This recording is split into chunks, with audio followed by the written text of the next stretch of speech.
కేసీఆర్ 2023 ఎన్నికల్లో ఆయన చాలా వరకు కూడా ఆయన కామెంట్స్ 2018లో 2023లో ఆయన కామెంట్స్ చూస్తే 2018లో ఆయన చేసిన కామెంట్స్ ఆయన కలిసి వచ్చింది. మీ బతుకులు జడ పోయి ఆ చంద్రబాబు నాయుడుతో పొత్తు పెట్టుకుంటారా, అడిగితే నేనే ఒక 3 సీట్లు పట్టిస్తున్నాయి కదా, అంటే నేనే ఒక 2-3 ఎమ్మెల్యేలు మిమ్మల్ని గెలిపిస్తున్నాయి కదా అని చెప్పి ఈ విధంగా ఆయన మాట్లాడినాడు. సేమ్ ఇలాంటి వైఖరి కేసీఆర్ మాటలు చాలా మంది తెలంగాణ ప్రజలు వాళ్ళ అందరినీ కూడా కేసీఆర్ ఆకట్టుకుంటాడు ఆయన మాటలతో. ఆయన మాట్లాడే మాటలు చాలా రీల్స్, చాలా మంది ఆయన స్పీచ్ కోసం వెయిట్ చేస్తుంటారు. అలాంటి కేసీఆర్ 2023లో ఏం మాట్లాడాడు అంటే తెలిసిందే అందరికీ, నన్ను గెలిపిస్తే పని చేస్తా, లేకపోతే ఇంట్లో కూర్చుంటే ఓడగొడితే అనే విధంగా మాట్లాడాడు. కేసీఆర్ ఆ మాట మాట్లాడడానికి కారణం ఏంటంటే రేవంత్ రెడ్డి ఎక్కడికి వెళ్ళినా ప్రజలు బ్రహ్మరథం పడుతున్నారు. ఆయన మంత్రి కూడా కాలేదు, ఎమ్మెల్యే చేసిండు, 2 సార్లు ఎమ్మెల్యే, ఒకసారి ఎంపీ చేసిండు. ఇంత ఎక్కడ పోయినా కూడా ఇంత ఫాలోయింగ్. రేవంత్ రెడ్డి ఏ సభకు పోయినా కూడా ఆయన హెలికాప్టర్లో పోవడం లేదా కారులో వెళ్తుంటే ఆ 3 రంగుల జెండా పాట పెట్టి రేవంత్ రెడ్డి వస్తుంటే అది మొత్తం ఒక వేవ్ నడిచింది. దుమారం రేగిందంటారు కదా, దుమారం దుమ్ము లేచిపోయినట్టు రేవంత్ రెడ్డి అట్లుండే రేవంత్ రెడ్డి ప్రచారం. అది చూసిన కేసీఆర్ కి ఆల్రెడీ మామూలుగా చాలా మందికే రిపోర్ట్ ఉంటుంది, ఇంటెలిజెన్స్ రిపోర్ట్ ఉంటుంది. స్టేట్ కి సీఎం అయిన కేసీఆర్ ఖచ్చితంగా ఎప్పటికప్పుడు ఇంటెలిజెన్స్ రిపోర్ట్ తెప్పించుకుంటాడు. గ్రౌండ్ లో ఎట్లుంది, గ్రౌండ్ రియాలిటీ ఏంది, అసలుకి కాంగ్రెస్ కి అనుకూలంగా ఉందా ఏందని. సో కేసీఆర్ కూడా డౌట్ వచ్చింది, అరే కాంగ్రెస్ గెలిచే అవకాశం కూడా ఉంటుంది, గ్రౌండ్ లో తీరి ఇట్లుందని. ఆ విధంగా కేసీఆర్ కామెంట్ చేసినాడు, గెలిపిస్తే నేను పని చేస్తా, లేకపోతే ఇంట్లో వండుకుంటాను. ఎందుకంటే అదొకటి అసహనమైనటువంటి కామెంట్ అనమాట. అంటే ఇండైరెక్ట్ గా ఎవరైనా ఏదైనా చెప్తే అది కరెక్ట్ గా నేరుగా చెప్పకుండా ఇండైరెక్ట్ గా ఎట్లా చెప్తాము, సేమ్ ఇక్కడ కేసీఆర్ కూడా నన్ను గెలిపిస్తే పని చేస్తా, లేకపోతే ఇంట్లో పడుకుంటా. ఆ మాట ఎందుకు అనాల్సి వచ్చింది అంటే ఆయన ఓడిపోయే పరిస్థితి ఉంది, మీరు నన్ను ఓడగట్టకండి, మీరు కాంగ్రెస్ నమ్మి ఓటేయకండి, నాకే ఓటేయండి, నేను గెలిచి మళ్ళీ మీకు పనిచేస్తా అనేది చెప్పకుండా ఇండైరెక్ట్ గా మీరు నాకేయాలని చెప్పేసి ఒక అలిగినటువంటి మాట మాట్లాడడం. మీరు ఓట్లేస్తే గెలిస్తే పని చేస్తా, ఓడగొడితే ఇంట్లో కూర్చుంటా అనే విధంగా కేసీఆర్ మాట్లాడిన తీరు చాలా మంది తెలంగాణ ప్రజలు అరే ఇలాంటి మాటలు మాట్లాడుతుండు కేసీఆర్, నిజంగా కేసీఆర్ ఓడిపోతే ఇంట్లోనే కూర్చుంటాడా, ప్రజల్లో ఉండడా అనే విధంగా ఒక డౌట్ ని క్రియేట్ చేసింది. సో ఆ కామెంట్స్ కేసీఆర్ ఓటమికి వన్ ఆఫ్ ద రీజన్ అనమాట. దీనికి సంబంధించి ఒక వార్త చూస్తున్నాము, మారని కేసీఆర్ ఓడగొట్టారని ప్రజలపైనే నిందలు. చాలా వరకు కూడా కేసీఆర్ మాట్లాడడం జరిగింది.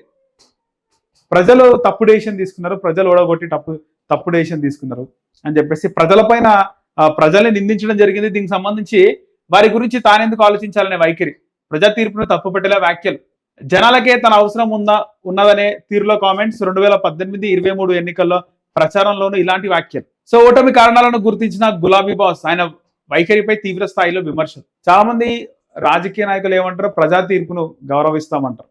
ఆయన ఓడిపోయిన తర్వాత కూడా ఏ ముఖ్యమంత్రి అయినా మెజారిటీ పోయినప్పుడు ఆయన ముఖ్యమంత్రి పదవి పోతుంది, హుందతనంగా బయటకు వచ్చేసి ప్రజా తీర్పును గౌరవిస్తున్నామని మాట్లాడతారు, గవర్నర్కి లెటర్ ఇస్తారు. కేసీఆర్ అవి 2 కూడా చేయలేదు, బయటకు వచ్చి మాట్లాడలేదు, గవర్నర్కి వెళ్ళాడు. ఆయన స్టైల్ నార్మల్ గా మెయిల్ ద్వారా కూడా పంపించచ్చు, ఆయన పంపించేయడం, అసలు బయటకు వచ్చి ఆ తీర్పుని ఏ విధంగా స్వీకరిస్తున్నాను అనేది ప్రజలకు చెప్పలేదు. కేసీఆర్ వైఖరి డిఫరెంట్. సో ఇది బాగా నెగిటివిటీ తెచ్చిపెట్టింది. సో ప్రజలు వేరే కాంగ్రెస్ పార్టీ కూడా ఒక అవకాశం ఇచ్చినారు, ఇవ్వడం మంచిదే, వాళ్ళకు అవకాశం ఇచ్చినారు, వాళ్ళ పనితీరు కూడా చూద్దాం, వాళ్ళ పనితీరు తర్వాత వాళ్ళు చేసింది కరెక్టా, నేను చేసిన పాలన కరెక్టా అనే విధంగా కేసీఆర్ కామెంట్స్ ఉంటే బాగుండేది అనేది చాలా మంది ప్రజల అభిప్రాయం. కానీ కేసీఆర్ కామెంట్స్ అట్లా లేవు. జనాలకే తన అవసరం ఉన్నందనే తీరులో కామెంట్స్, ఓడగొట్టిన నన్ను వాళ్ళని గెలిపించినారు. పక్కన ఇంకో కామెంట్స్ ఉన్నాయి, కొన్ని కామెంట్స్ ఇద్దాం కేసీఆర్.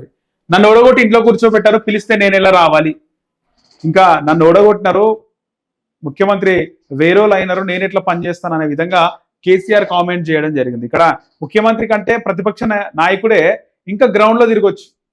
ముఖ్యమంత్రి అన్ని గ్రౌండ్ లో తిరగలేడు, కానీ ప్రతిపక్ష నాయకుడు ఏదైనా కూడా చేయొచ్చు, ప్రజల్లో ఇంకా దగ్గరగా పనిచేయచ్చు. కత్తి ఒకనికి ఇచ్చి యుద్ధం నన్ను చేయమంటే ఎలా అంటే ఇవన్నీ కూడా తెలంగాణ స్టైల్ డైలాగ్స్ అన్నమాట. ఈ డైలాగ్స్ అన్ని కూడా మనం చూస్తుంటే గ్రామాల్లో లేదా పాత రాజకీయ నాయకులు మాట్లాడిన మాటలు ఇవి. కత్తిని ఒకరికి ఇచ్చి యుద్ధం నన్ను చేయమంటే ఎలా. తెలంగాణ సమాజం ఎక్కడైనా తెలివిగా ఆలోచించాలి. ప్రజలు ఏమనుకున్నారో ఏందో, కొత్త ప్రభుత్వాన్ని తెచ్చుకున్నారో అది వాళ్ళ ఇష్టం, కానీ దాని ఫలితం లోకం చూస్తుంది. పలు సమావేశాల్లో కేసీఆర్ కామెంట్స్ చాలా, అంటే కేసీఆర్ స్పీచ్ అయిన కామెంట్స్ బాగా వైరల్ అవుతుంటే బాగా మాట్లాడుతుంటారు. కానీ కొన్ని కామెంట్స్ ఆయనకు నెగిటివిటీని తెచ్చిపెట్టినాయి. బీఆర్ఎస్ అధినేత కేసీఆర్ తీరులో మార్పు రావడం లేదని విమర్శలు వ్యక్తమవుతున్నాయి. కొంతకాలంగా ఆయన చేస్తున్న కామెంట్స్ పై ఇటు బీఆర్ఎస్ లను అటు ప్రజలు రాజకీయ వర్గాల్లోని విమర్శలకు తావిస్తున్నాయి. తమను ఓడగొట్టి ప్రజలు తప్పు చేశారని, ప్రస్తుతం ఫలితం చూస్తున్నారనే తీరులో ఆయన కామెంట్స్ ఉండడం వల్ల సోషల్ మీడియాలో విమర్శ ఎదుర్కొంటున్నారు. ప్రజాస్వామ్యంలో ప్రజల తీర్పుని అంతిమం వారిచ్చే తీర్పుకు అనుగుణంగా సమీక్షించుకొని తప్పులు సరిదిద్దుకొని ముందుకు సాగాలి, వారి తీర్పును గౌరవించాలి. కానీ అసెంబ్లీ ఎన్నికల ఫలితాల తర్వాత నుంచి ఆ పార్టీ అధినేత కేసీఆర్ చేసిన కామెంట్స్ ప్రజలను, రాజకీయ వర్గాలను, విశ్లేషకులను విస్మయానికి గురి చేశాయి. వాస్తవానికి ఆయన డైలాగ్స్ విస్మయానికి గురి చేసినాయి. ఒకవేళ గెలిస్తే అది తమ వల్ల సాధ్యమైందని, ఓడితే మాత్రం తప్పు ప్రజలదనే తీరులో ఆయన వ్యవహరిస్తున్నారని ప్రచారం జరుగుతోంది. తనను గెలిపిస్తేనే ప్రజలు సరైన వారని ఎన్నుకున్నారని, ఓడిపోతే అది ప్రజలు తప్పు చేశారనే కామెంట్స్ పలు సమావేశాల్లో కేసీఆర్ చేస్తూనే ఉన్నారు. నిజంగా ప్రజలు అదే విధంగా అనుకుంటారు కదా, ప్రజలు తప్పు చేశారంటే నీకు ఓటేస్తేనేమో ప్రజలు మంచి చేస్తున్నారు, నీకు ఓటేయకుండా కాంగ్రెస్కి రేవంత్ రెడ్డికి ఓటేస్తే ప్రజలు తప్పు చేస్తున్నారా అనే విధంగా ఎవరైనా మాట్లాడుకుంటారు. ఇక ప్రజల తరపు నుంచి నేను ఎందుకు మాట్లాడాలా, ఒకరికి కత్తిచ్చి నన్ను యుద్ధం చేయమంటే ఎలా, ఇవన్నీ కేసీఆర్ వైఖరికి నిదర్శనం. సో ఇప్పటికైనా కేసీఆర్ బయటికి రావాలి, అసెంబ్లీకి రావాలి. ఎందుకంటే కేసీఆర్ కంటే సీనియర్ రాజకీయ నాయకుడు అయినటువంటి చంద్రబాబు నాయుడు, ఆయన ఎప్పుడో గతంలో 2 సార్లు ముఖ్యమంత్రి చేయడం, ఆ తర్వాత ఒకసారి ముఖ్యమంత్రి, 3 సార్లు ముఖ్యమంత్రి తర్వాత కూడా ఆయన చాలా తన కొడుకు వయసు ఉన్నటువంటి జగన్మోహన్ రెడ్డి బంపర్ మెజారిటీతో గెలిచినా కూడా భయపడకుండా పోయి అంటే వాళ్ళు హరాస్ చేస్తారు, ఎమ్మెల్యేలు కించపరుస్తారు, అంత తిట్టినప్పటికీ కూడా నిల్చొని వాళ్ళకు ఎదురు తిరిగి మాట్లాడినాడు. అసెంబ్లీలో కొడుకు కూడా లేడు, సరైన గట్టి సపోర్ట్ కూడా లేదు. ఇక్కడ కేసీఆర్కి చూసుకుంటే కేసీఆర్ ఉన్నారు, పక్క నుంచి కేటీఆర్ ఉన్నాడు, హరీష్ రావు ఉన్నాడు, చురకత్తులే ఉన్నారు.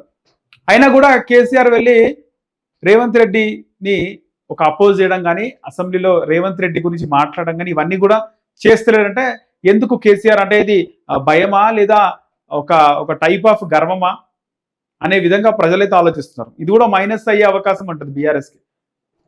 కేటీఆర్ హరీష్ రావు మాట్లాడినప్పటికీ కూడా ప్రతిపక్ష నాయకుడు కేసీఆర్ ఖచ్చితంగా మాట్లాడవలసి ఉంటుంది. కానీ ఒకవేళ నిజంగా నువ్వే మాట్లాడాలని ఇష్టం లేకపోతే ఆ ప్రతిపక్ష నాయకుడి హోదా కేటీఆర్కి ఇస్తే అయిపోతుంది కదా అనే విధంగా రాజకీయ విశ్లేషకులు మాట్లాడుతున్నారు. కానీ కేసీఆర్ ఎప్పుడు అసెంబ్లీకి వెళ్తాడు, అసెంబ్లీకి వెళ్ళి రేవంత్ రెడ్డి ప్రభుత్వం చేస్తున్న తప్పులని సరిదిద్దితే కేసీఆర్ వా అని చెప్పి అందరూ ఒప్పుకుంటారు. కానీ కేసీఆర్ ఇలా వెళ్లకుండా, చట్టసభలలో గౌరవం లేదు, ఆయనకు అహంకారం ఉంది అనే విధంగా అయితే ఒక మెసేజ్ ప్రజల్లోకి వెళ్తుంది, రాజకీయ వర్గాలకు, విశ్లేషకులకు వెళ్తుంది. సో మొత్తానికి కేసీఆర్ అసెంబ్లీకి వెళ్ళి రేవంత్ రెడ్డి చేస్తున్న పరిపాలన గురించి మాట్లాడడం, ప్రస్తావించడం, కౌంటర్ చేయడం, ప్రజల్లో కూడా అప్పుడప్పుడు వెళ్ళి తిరగడం, ప్రజా సమస్యలను తెలుసుకోవడం. గతంలో ఇన్ఫాక్ట్ ఎప్పుడు కేసీఆర్ ప్రజా సమస్యలు తెలుసుకోలేదు, ప్రజల్లో తిరగలేదు. అంటే ఎన్నికల ముందు ఆయన ముఖ్యమంత్రి లేనప్పుడు ఎప్పుడు ప్రజల్లోకి పోలేదు, ఆయన డైరెక్ట్ నేరుగా పోవడం ఇవన్నీ లేదు. ఓన్లీ ప్రచారం ఇవే చేసినాడు. చంద్రబాబు నాయుడు లాగా, రాజశేఖర రెడ్డిగా లాగా పోలేదు. కానీ ఇప్పుడు కేసీఆర్ ఆ విధంగా పోయినా బాగుంటుంది. కేటీఆర్ పాదయాత్ర అంటున్నాం, కేటీఆర్ కంటే కేసీఆర్ పోతే ప్రజల్లోకి ఆ వెయిట్ అనేది చాలా బాగా ఉంటుంది. మనం ఆంధ్రప్రదేశ్లో చూసినాం చంద్రబాబు నాయుడు ఎంత వెయిట్ ఉండనో ఎన్నికలకు ముందుకు ఆయన ప్రజల్లో ఉన్నప్పుడు. కేసీఆర్ కూడా అలాంటి వెయిటేజ్ ఉంటుంది తెలంగాణలో. చూడాలి కేసీఆర్ ప్రజల్లోకి వస్తాడా, మమేకమవుతాడా, అసెంబ్లీకి వస్తాడా, లేదా ఇలాంటి వైఖరి ఈ 5 సంవత్సరాలు ఇంకా రాబోయే 3.5 సంవత్సరాలు ఈ విధంగా ఆయన వైఖరి ఉంటుందా ఏందో చూడాలి.